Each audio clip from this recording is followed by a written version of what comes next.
इमरान खान सियासी नहीं ना है। अब मसला ये है कि आप इमरान खान की एक लड़ाई है, मैंने कल भी बयान किया था, फौज के साथ वो लड़ना चाहता है, वो लड़ रहा है, वो उनको गालियां निकाल रहा है, बुरा भला कह रहा है, और वो चाहता है कि उसमें उसको सपोर्ट किया जाए। उसके जो फॉलोअर्स हैं वो कहते हैं कि इमरान खान को सपोर्ट करेंगे। भाई मतलब कोई किसी को गाली निकालना चाहता है तो उसको हम कैसे सपोर्ट करें? ये किस किस्म का सपोर्ट है? और फिर वो जो जिसको आप गाली निकाल रहे हो वो आगे से क्या करेगा? तो वो आगे से अगर आपको वो ज़हनी मरीज कहता है तो आप कहते हो कि हाँ ये क्या कह दिया, ये क्यों कहा इसने, ये तो नहीं कह सकता, ये तो उसने सियासी बयान दे दिया। कमाल है भाई, आप गालियां देने लगे हुए हो और आप आगे से कहते हो ना ना आपने कुछ नहीं कहना। वो ये किस किस्म की सोच है? तो बहरहाल अब वो इस तरह की लड़ाई चल रही है इन दोनों के दरमियान, और समटाइम्स जो छुड़वाने वाले होते हैं उनको भी एक आधा घूसा पड़ जाता है। तो इस वजह से ये इस लड़ाई से दूर रहना चाहिए, बजाय इसके कि आप जाके इसमें घुस के छुड़ाने की कोशिश करो या मशवरा देने की कोशिश करो कि यार इस तरह कर लो, आप उस तरह कर लो।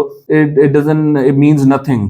आप इमरान खान को कहो कि आप शाइस्तगी से बात करो, आप ये करो वो करो, ही डजंट अंडरस्टैंड दैट, और क्यों आपका वो मशवरा मानेगा? तो वो लगा हुआ है अपने काम पे, उसको जो चीज समझ आती है ठीक है वो लगे रहे, अपना एंजॉय करें, और अगर उन्होंने गाली देनी है तो दे, अपनी जिम्मेदारी पे दें। बाकियों को क्यों उसमें इन्वॉल्व करते हैं और बाकियों की क्यों जिंदगियां खराब करते हैं?